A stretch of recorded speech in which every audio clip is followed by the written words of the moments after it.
Good morning, dear student. This is our part 5 of the lesson Socialism in Europe and Russian Revolution, where we will understand important topic, that is the Revolution of October 1917. Russia में 1917 में in the month of अक्टूबर जो एक revolution हुआ था, what was that, how it started, what was the reason of this revolution, that we will understand. As the conflict between the provisional government and the Bolshevik grew, Lenin feared the provisional government would set up a dictatorship. तो हमने देखा था provisional government जो कुछ दिनों के लिए बना था रशिया में, उनके बीच और बोल्शेविक पार्टी के बीच कुछ झगड़ा, कन्फ्यूजन चालू हुआ था। इस कारण जो लीडर था व्लादिमीर लेनिन बोल्शेविक पार्टी का, उसको डर सताने लगा था कि provisional government will set up a dictatorship. Dictatorship का मतलब आपको पता है, उसको बोलते हैं तानाशाही। जैसे हिटलर जर्मनी का तानाशाह था, that is known as dictatorship, मतलब अपना ही चलाना, दूसरों का कोई भी विचार न करना। In September, he began discussions for an uprising against the government. तो लेनिन ने फिर सितंबर मंथ में सोचना चालू किया, क्यों ना हम प्रोविजनल गवर्नमेंट के खिलाफ आवाज़ उठाए, अपराइजिंग करें, कुछ रिवोल्ट करें। Bolshevik supporters in the army, Soviet and factories were brought together. फिर लेनिन ने अपराइजिंग करने के लिए किसके खिलाफ? प्रोविजनल गवर्नमेंट के खिलाफ आवाज़ उठाने के लिए आर्मी के जो सपोर्टर थे, सोवियत, बाद में फैक्ट्री के लोग भी जो थे, सबको साथ में लाया। On 16 October 1917, Lenin persuaded the Petrograd Soviet and the Bolshevik party to agree to a socialist seizure of power. तो 16 अक्टूबर 1917 में लेनिन ने वो पेट्रोग्राड सोवियत को अपने कब्जे में लिया, and the Bolshevik party to agree to a socialist seizure of power. अब सोशलिस्ट पावर जाने वाला था। A military revolutionary committee was appointed by the Soviet under Leon Trotsky to organize the seizure. The date of the event was kept a secret. तो एक military revolutionary committee बनाई जिसका head कौन था? By the Soviet under Leon Trotsky. इसने एक committee बनाई दोनों के बीच कुछ एग्रीमेंट करने के लिए। The date of the event was kept secret, और उस डेट को सीक्रेट रखा गया। The uprising began on 24 October, और ये लेनिन का जो अपराइजिंग था अगेंस्ट प्रोविजनल गवर्नमेंट 24 अक्टूबर को चालू हुआ। Sensing trouble, prime minister Kerensky had left the city to summon troops. तो जो प्रोविजनल गवर्नमेंट का प्राइम मिनिस्टर जो था, दैट केर्नेस्की, वो प्रॉब्लम में आया। He had left the city, उसने सिटी छोड़ गया। टू समन ट्रूप्स, और अपने आप को हवाले कर दिया ट्रूप्स के। At dawn, military man loyal to the government seized the buildings of two Bolshevik newspaper. अब सुबह सुबह जो मिलिट्री के लोग थे जो लॉयल थे गवर्नमेंट के प्रति, seized the building of two Bolshevik newspaper. तो बोल्शेविक न्यूज़पेपर के जो बिल्डिंग थे वो कुछ लॉयल मिलिट्री मैन ने जो प्रोविजनल गवर्नमेंट को सपोर्ट करते उन्होंने अपने कब्जे में लिए। Pro government troops were sent to take over telephone and telegraph offices and protect the Winter Palace. तो जो प्रो गवर्नमेंट ट्रूप्स थे, उनके सैनिक थे, उन्होंने टेलीफोन और टेलीग्राफ ऑफिस को प्रोटेक्ट किया, विंटर पैलेस को प्रोटेक्ट किया। In a swift response, the military revolutionary committee order its supporters to seize government offices and areas ministers. तो रिवोल्यूशनरी कमेटी ने ऑर्डर दिया बोल्शविक सपोर्टर्स को कि गवर्नमेंट के ऑफिसेस को और मिनिस्टर के इसको घेराव करो, कब्जे में लो। Late in the day the ship Aurora shelled the Winter Palace, बाद में एक शिप विंटर पैलेस की तरफ अरोरा नाम की गई। Other vessels sailed down the Neva and took over various military points, अपने कब्जे में ले लिए। By nightfall the city was under the committee's control and the minister had surrender. फिर जो रिवोल्यूशनरी कमेटी बनाई थी under the guidance of that Lenin and that Trotskyist को, फिर उन्होंने वो रिवोल्यूशनरी कमेटी ने क्या किया, उस प्रोविजनल गवर्नमेंट को अपने कब्जे में ले लिया और मिनिस्टर ने सरेंडर कर दिया। At a meeting of all Russian Congress of Soviet in Petrograd the majority approved the Bolshevik action. सभी ने फिर बोल्शविक एक्शन को, लेनिन के एक्शन को अप्रूव किया। Uprising took place in other cities, अलग अलग सिटी में भी फिर उठाव होने लगे गवर्नमेंट के खिलाफ। There was heavy fighting especially in Moscow, Moscow में ज़्यादा फाइटिंग होने लगा था। But by December the Bolshevik control the Moscow Petrograd area. बाद में दिसंबर तक Bolshevik under the guidance of Lenin उन्होंने उस एरिया को कंट्रोल कर लिया। Now next topic we will understand, that is what change after October. अब ये रिवोल्यूशन होने के बाद after the month of October क्या क्या बदलाव हुए रशियन सोसाइटी में, that we will understand. The Bolshevik were totally oppose to private property, तो प्राइवेट प्रॉपर्टी को बोल्शविक विरोध करते थे। Most industry and banks were nationalise in November 1917। इसी कारण बहुत से इंडस्ट्री और बैंक जो थे वो राष्ट्रीयकृत हो गए, नेशनलाइज हो गए नवंबर में, क्योंकि नेशनलाइजेशन इंडस्ट्री का और बैंक का करना, इसका मतलब it is under the power of all common people, not an individual. This meant that the government took over ownership and management, मतलब अब सरकार सभी बैंकों को और सभी इंडस्ट्रीज को चलाएगी, ना कि कोई individual owner. Land was declared social property and peasants were allowed to seize the land of nobility. तो ज़मीन को अब सोशल प्रॉपर्टी का दर्जा दिया गया और पीजन के पास जो लैंड नहीं था उन्हें परमिशन दी गई कि नोबिलिटी के पास जो एक्स्ट्रा लैंड है वो आप ले सकते हैं। In cities Bolshevik enforce the partition of large houses according to family requirements. तो बोल्शविक गवर्नमेंट ने बताया कि जो भी बड़े बड़े हाउसेस है वो फैमिली के साइज़ के हिसाब से आप उसको डिवाइड कर सकते हो।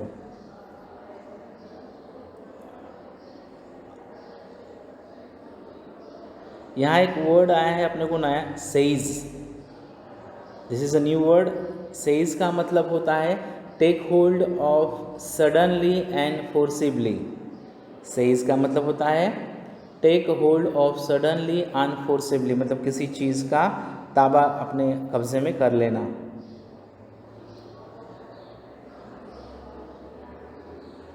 दे banned the use of old titles of aristocracy. अब बोल्शविक पार्टी ने अपने हाथ में सत्ता लिया था तो उन्होंने अलग अलग चेंजेस करने लगे थे वो, जैसे कि इंडस्ट्री का और बैंकों का नेशनलाइजेशन किया, किसानों को पीजेंट को लैंड दिया नोबिलिटी के पास का। अब जो भी एरिस्टोक्रेसी के टाइटल थे, मतलब बाय द बर्थ जो रॉयल फैमिली में जन्म लेते थे उनको जो पद मिलते थे उनका उन्होंने समाप्त किए उन पदों को। To assert the change, new uniforms were designed for the army and officials following a clothing competitions organized in 1918 when the Soviet hat was chosen। तो उस समय मतलब मिलिट्री का भी यूनिफॉर्म जो है वो बदला गया और एक प्रकार से हम बोल सकते हैं कि नयापन, न्यू मॉडर्नाइजेशन आर्मी में भी लाया गया।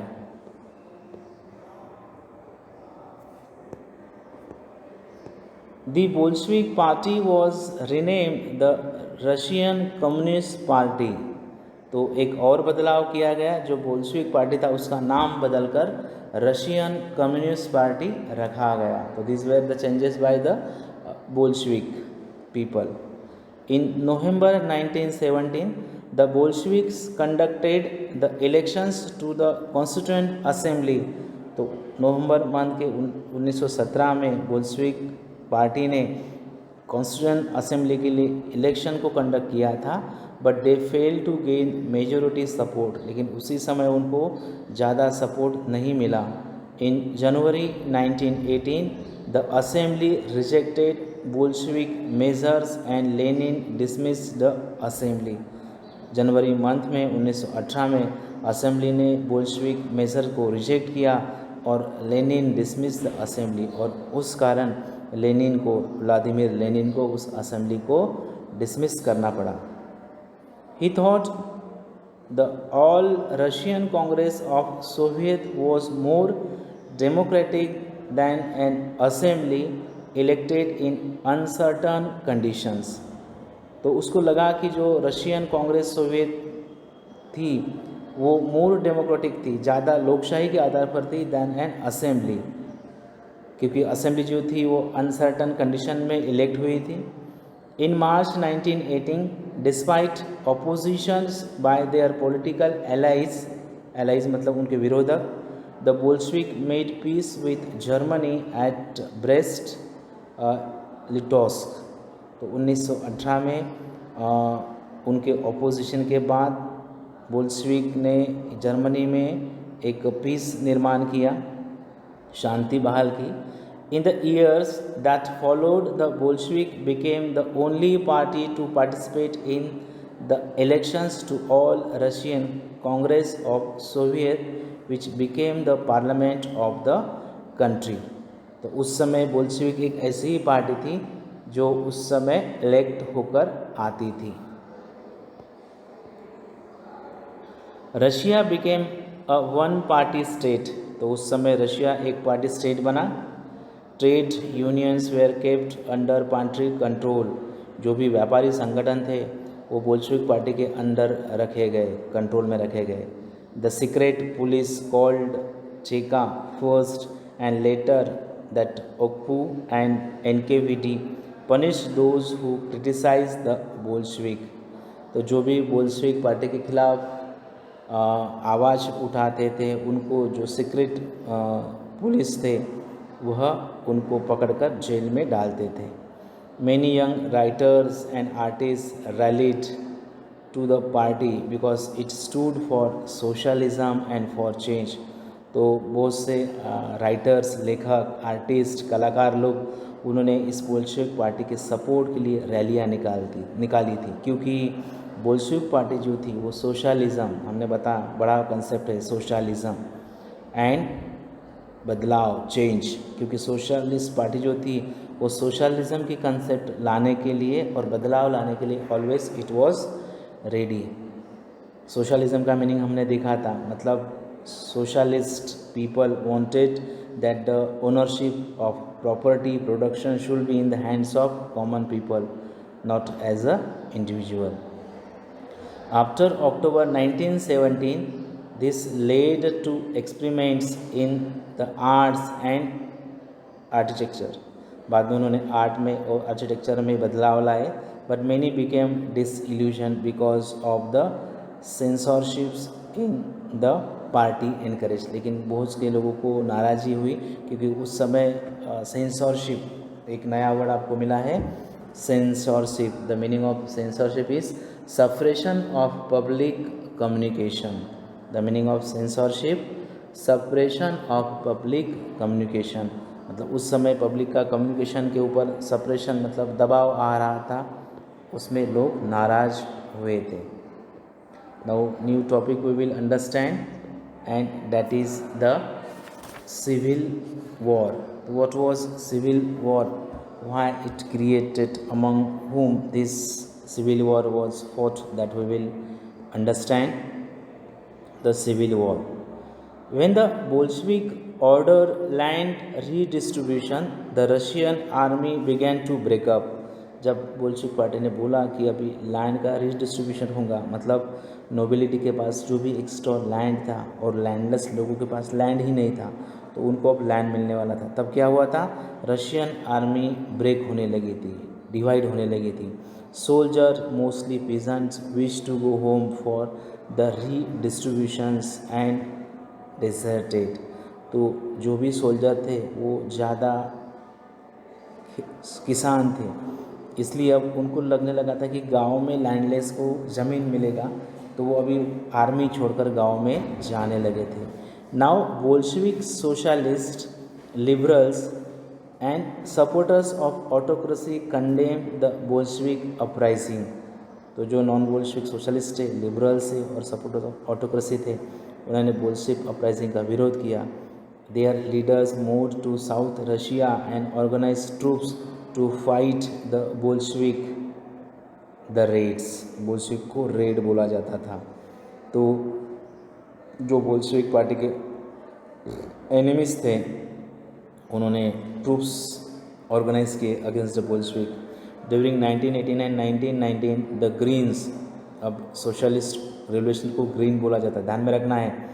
Reds are referred to the Bolsheviks and Greens are referred to the Socialist Revolutionaries. and Whites किसको बोला था, प्रो ज़ारिस्ट. वो ज़ार के जो सपोर्ट थे उनको प्रो ज़ारिस्ट को वाइट बोला जाता था. तो during 1918-19 the green socialist revolutionaries and the whites pro Tsarist control most of the Russian empire. अपने कब्जे में उन्होंने किया था रशियन एम्पायर को.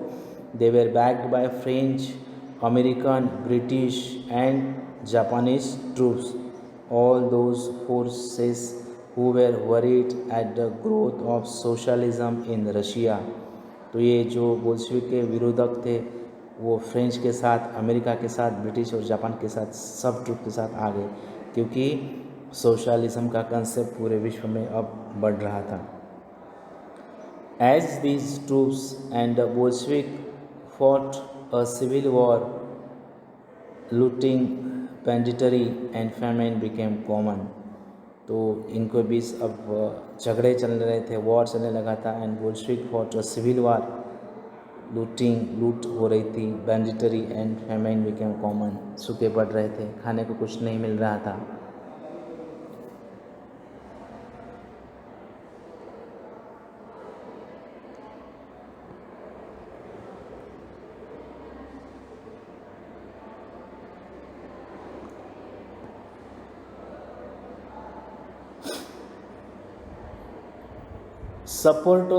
Supporters of private property among whites took harsh steps with peasants who had seized land. तो supporters of private property जो भी थे, जो प्राइवेट प्रॉपर्टी को सपोर्ट करते थे, whites took hard steps with peasant who had seized land. तो किसानों के खिलाफ उन्होंने वार कर दिया, क्योंकि किसानों ने वो नोबिलिटी का लैंड लिया था. Such actions led to the loss of popular support for the non Bolshevik. इस कारण जो नॉन बोल्शेविक लोग थे उनको सपोर्ट मिलने लगा था. By January 1920 the Bolsheviks control most of the former Russian empire. जनवरी 1920 तक बोल्शेविक ने वो रशियन एम्पायर को कंट्रोल किया था. They succeeded due to cooperations They succeeded due to the cooperations with non-Russian nationalists and Muslim jihadists. अब मुस्लिम जहादिस्ट हमने देखा था कि they were the reformers in Muslim community. वो सब मुस्लिम कम्युनिटी में क्या थे, सपोर्टर थे. जहादिस्ट का मीनिंग आप लिख सकते हो, those who wanted Muslim should be modern. Meaning of jihadist लिख लो आप. Meaning of jihadist, those who wanted Muslim should be modern. जिनको लगता था कि मुस्लिम लोग मॉडर्न होने चाहिए, उसको बोलते थे जहादिस्ट.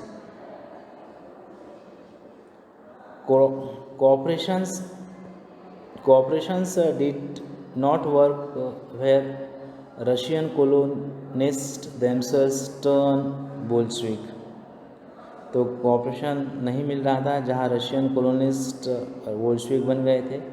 In Khiva, in Central Asia, Bolshevik colonists brutally massacred local nationalists in the name of defending socialism. तो खीवा में, सेंट्रल एशिया में बोल्शेविक कॉलोनिस्ट ने ब्रूटली मैसर्ड मारा था लोकल नेशनलिस्ट को in the name of defending socialism. In this situation many were confused about what the Bolshevik government represented. तो सभी लोग कन्फ्यूज हुए थे कि what type of work is done by the Bolshevik, कितना गलत काम बोल्शेविक कर रहे, ये सब देख रहे थे।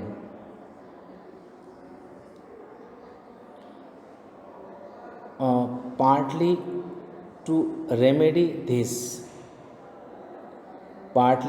remedy this, most non-Russian nationalists were given political autonomy in the Soviet Union। एक वर्ड आया है ऑटोनॉमी, यहाँ उसका मीनिंग दिया है। What is mean by autonomy? The right to govern themselves. Autonomy का मतलब होता है the right to govern themselves, मतलब खुद लड़ने के लिए अधिकार। एक दूसरा वर्ड है नोमैडिज्म। नोमैडिज्म का मतलब होता है lifestyle of those who do not live in one place but move from area to earn their living। आदिवासी लोग नोमैडिक होते हैं, एक जगह से दूसरी जगह अपना गुजारा करने के लिए वो जाते हैं, दैट इज नोन एज नोमैडिज्म।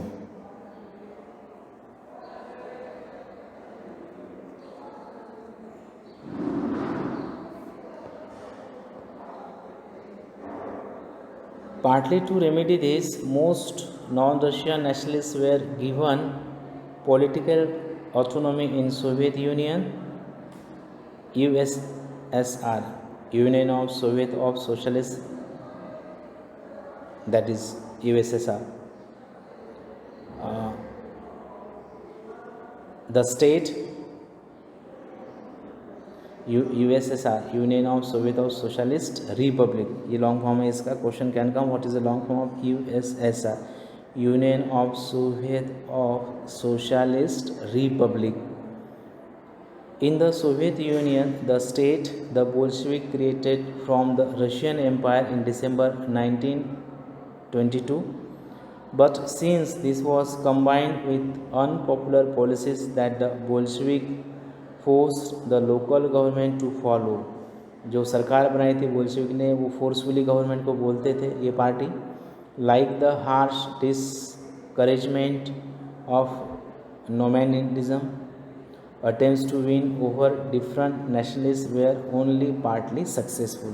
मतलब एक गलत तरीके से वो कार्य कर रहे थे Bolshevik party.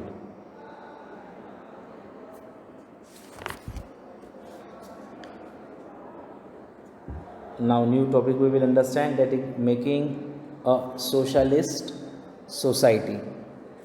making a socialist society मतलब अब सोशलिस्ट सोसाइटी कैसी बनी थी रशिया में, that we will understand. During the civil war the Bolshevik kept industries and banks nationalised. तो सिविल वॉर के समय भी बोल्शेविक गवर्नमेंट ने, बोल्शेविक पार्टी ने इंडस्ट्रीज और बैंक को नेशनलाइज रखा था, राष्ट्रीयकृत रखा था। They permitted peasants to cultivate the land that had been socialised. जो लैंड सोशलाइज है उसको उन्होंने खेती करने को बोला था। Bolshevik used confiscated land and demonstrate what collective work would be। एक नया वर्ड आपको यहाँ मिला है confiscated। अब confiscated का मतलब होता है take someone's property with authority। confiscated का मतलब है take someone's property with authority, मतलब अधिकार के साथ किसी के प्रॉपर्टी अपने साथ लेना। तो Bolshevik we use confiscated land to demonstrate what collective work would be. उन्होंने वो लैंड को लिया और दिया लोगों को। A process of centralised planning was introduce. एक सेंट्रलाइज्ड प्रोसेस पूरे कंट्री में लागू किया गया। Official assess state not assisted, sorry, officials assessed how the economy could work and set targets for a 5-year period. तो इकोनॉमी को कैसे set करना और टारगेट रखना 5 साल का, ऐसा उन्होंने सोचने लगे. On this basis they made the 5-year plan. 5 साल का प्लान बनाया पर्टिकुलर डेवलपमेंट पर. The government fixed all prices to promote industrial growth during the first 2 plans. तो गवर्नमेंट ने ऑल प्राइसेस को फिक्स किया प्रोमोट करने के लिए industrial growth during the first 2 plans.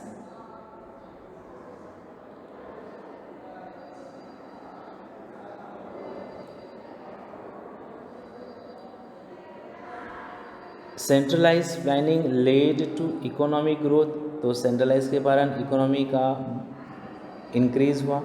Industrial production increase, industrial production बढ़ा. New factory cities came into being. नए नए सिटी, फैक्ट्री सिटी तैयार हुए रशिया में.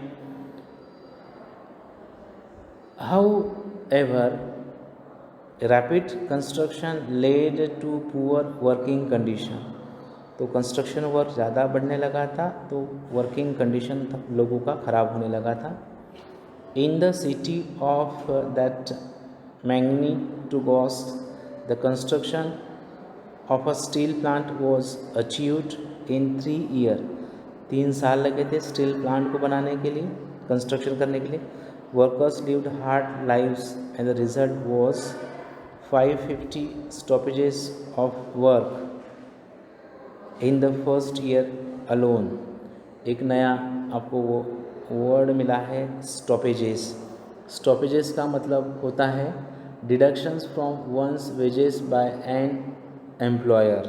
वंस अगेन, स्टॉपेजेस का मतलब होता है deductions from one's wages by an employer. मतलब जो अपने को काम देता है, एम्प्लॉयर होता है, वो जब हमारी पगार में डिडक्शन करता है, कम देता है पगार हमको, हमारे हिसाब से जो पगार होता है उससे जब पगार में कम करता है तो उसको स्टॉपेजेस बोलते हैं. तो workers lived hard lives and the result was 550 stoppages of work in the first year alone. In living quarters in the winter time, रहने के जो क्वार्टर थे विंटर समय में, at 40 degrees below, जहाँ 40 डिग्री बिलो तापमान था विंटर में, ठंड के दिनों में, people had to climb down from the 4th floor.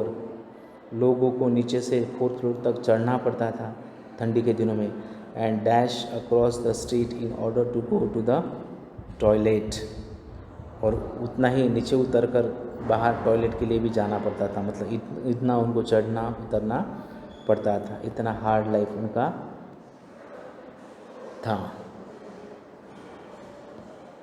And extended schooling system develop and arrangements were made for factory workers and peasants to enter universities. तो schooling system को develop किया by the Bolshevik government. Arrangements were made for factory workers and peasants to enter university. Farmers को, factory worker को शिक्षा मिले, इसका भी arrangement किया गया. Creches were establish in factories for the children of women worker.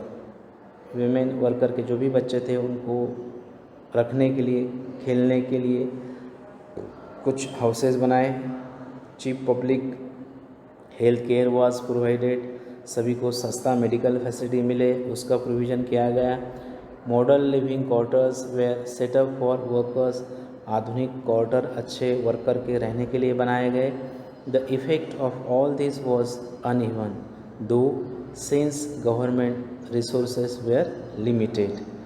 तो गवर्नमेंट के रिसोर्स कम थे फिर भी उन्होंने फैसिलिटी अच्छे से दिया. So dear student, this was all about the part 5 of the lesson. Remaining part of the lessons we will continue in a last part. Till then, goodbye.